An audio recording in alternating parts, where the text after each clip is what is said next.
Olá, eu sou o Victor. Essa é mais uma aula do POT, no nível 2 de combinatória. Nós vamos dar sequência ao que fizemos nas duas últimas aulas, com alguns exercícios.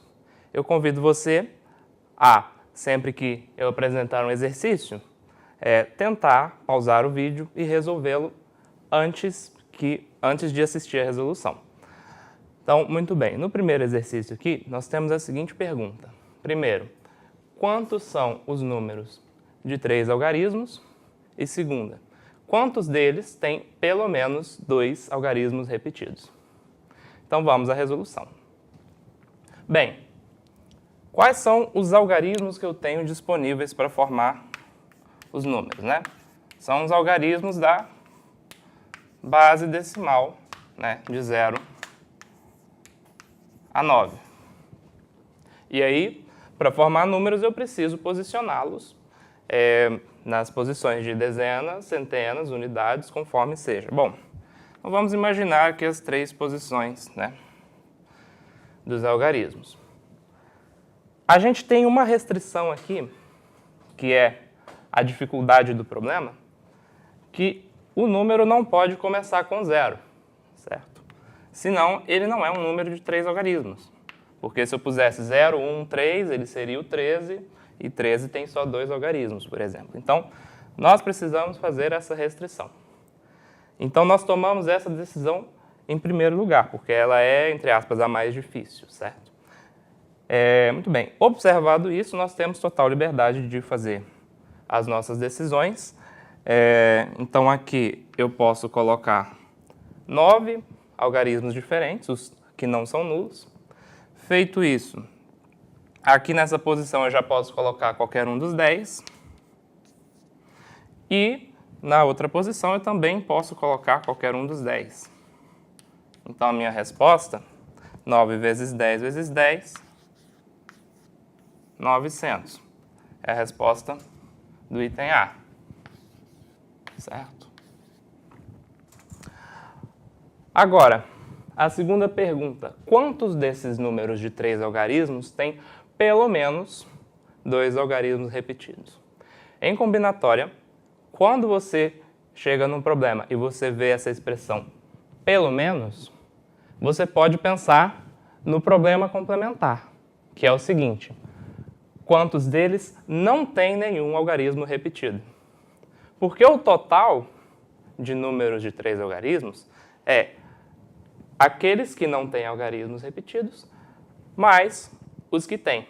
Então, nós podemos pensar no problema de contar os números de 3 algarismos que não têm algarismos repetidos.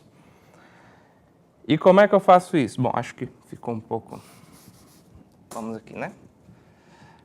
Então, um número de 3 algarismos que não tem algarismos repetidos. Como é que eu faço isso? Olha de novo para a primeira casa. Eu sei que na casa das centenas não pode haver o 0, certo? Então aqui eu tenho a mesma dificuldade.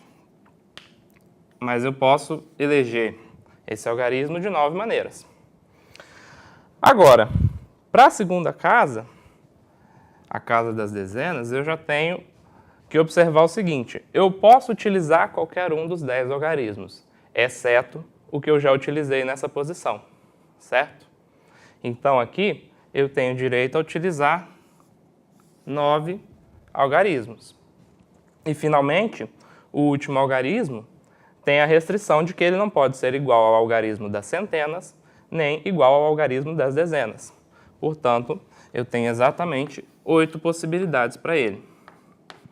Então, o complementar que eu estou contando, quer dizer, o números de 3 algarismos que não têm algarismos repetidos, é esse produto, que é 648. Então, aqui eu vou fazer assim, tudo menos o que não me serve. Ou seja, tudo menos o complementar do que eu quero contar. Então, a minha resposta vai ser 900 menos 648. Isso me dá um total de 252. Então, muito bem, vamos ao próximo problema. Temos aqui o seguinte, a palavra Fermat. né? O nome de um matemático aí da antiguidade. Então, a pergunta é quantos anagramas da palavra Fermat começam por vogal e terminam por consoante? E a resolução é a seguinte. Bom, quais são as grandes restrições que eu tenho no problema? A primeira e a última letra, né? Eu quero que a primeira letra seja uma vogal e a última letra seja uma consoante. Você vai observar que eu tenho exatamente 2 vogais e 4 consoantes na palavra Fermat. Então, o que é que eu vou fazer? Vou olhar primeiro para a primeira letra. Se ela tem que ser uma vogal, eu tenho que escolher para cá uma vogal, certo? Se a última letra tem que ser uma consoante, eu preciso escolher uma das 4 consoantes. E note que essa decisão aqui não tem interferência da outra, porque essa consoante aqui jamais poderá ser igual à vogal que eu coloquei lá atrás, certo?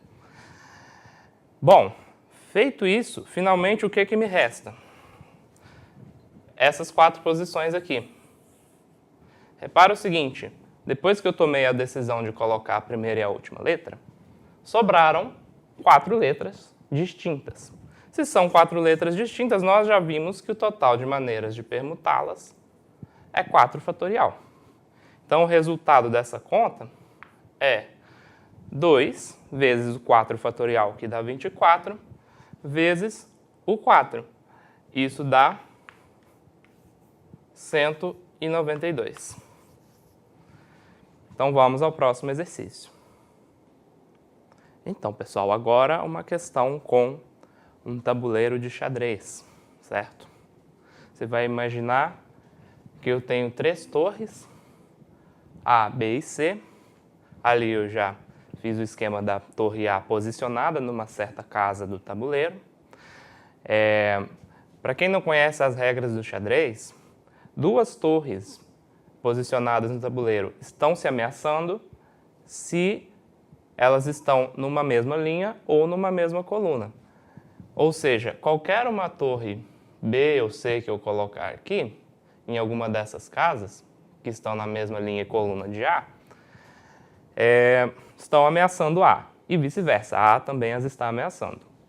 Então aí, o que o nosso problema quer que você calcule é o seguinte, de quantos modos nós podemos posicionar as 3 torres A, B e C, sem que haja 2 que se ameacem. Então vamos à resolução. Perceba o seguinte, eu vou decidir onde é que eu vou colocar a torre A. Essa decisão pode ser feita da seguinte forma. Eu tenho 8 linhas possíveis no tabuleiro e eu tenho 8 colunas, certo? Se eu tenho 8 linhas e 8 colunas, a quantidade de posições possíveis para a primeira torre é 8 vezes 8, ou seja, alguma das 64 casas do tabuleiro, certo? Bom, uma vez posta a torre A, vamos colocar a torre B. E como é que eu faço isso? Bom, note-se que eu posso escolher para a posição da torre B qualquer linha, exceto a linha que eu já usei para a torre A, certo? Então, eu ponho aqui uma das 7 linhas e, como coluna, eu também posso escolher alguma das 7 colunas, que sejam as 8 colunas, exceto aqui, eu coloquei a torre A. Então, aqui eu também multiplico por 7, certo? Então, imagina que eu posicionei a torre B aqui assim, né? E aí também ela tem uma área aqui onde eu não posso colocar uma torre, porque senão ela vai ameaçar B e vice-versa. Finalmente, quando você tentar posicionar a torre C, você vai ver que você já ocupou 2 linhas, já ocupou 2 colunas, então restam 6 linhas e 6 colunas para que você posicione a torre 6. Bom, essa resposta aqui vai ficar um pouco grande, então eu vou só dizer que 8 vezes 7 vezes 6 dá 336, e esse número está ao quadrado. E essa é a nossa resposta. Muito bem, vamos ao último exercício da aula. Então aqui temos um problema que caiu na Olimpíada Brasileira de Matemática de 2005, né? Que é o seguinte: você tem 3 botões, aqui eu esquematizei os 3 botões, cada um você quer colocar numa casa do tabuleiro, de modo que você forme um triângulo retângulo, cujos catetos sejam paralelos às bordas do tabuleiro, certo? Então a pergunta é essa: quantos triângulos retângulos podemos formar com 3 botões? E a resolução é a seguinte: bom, eu preciso decidir qual vai ser a coluna que o cateto do triângulo vai ocupar, né? Então, esse cateto paralelo à coluna, ele precisa estar em uma das 4 colunas, certo? E, bom, o cateto que é paralelo à linha ou às linhas do tabuleiro precisa estar contido em alguma das linhas, e essa escolha também eu posso fazer de 4 maneiras. Observe então que uma vez que eu decidi qual é a linha e qual é a coluna, o vértice oposto à hipotenusa já está escolhido, que é o vértice que está na interseção da linha com a coluna que eu escolhi, certo? Então, uma vez que eu já sei, dada essa escolha de linha e coluna, qual é a posição deste vértice que tem o ângulo reto, eu só preciso decidir, dentro da coluna desse vértice, qual vai ser a posição do outro vértice, do outro botão, né? E dentro dessa linha aqui também, qual vai ser a posição do outro vértice, que é o outro botão. Enfim, aqui você notou que eu tenho 3 escolhas possíveis. E aqui eu também tenho 3 escolhas possíveis. E, finalmente, a nossa resposta é esse produto de 4 por 4 por 3 por 3, que dá 144. E com essa questão nós encerramos a aula de hoje. Muito obrigado e até a próxima.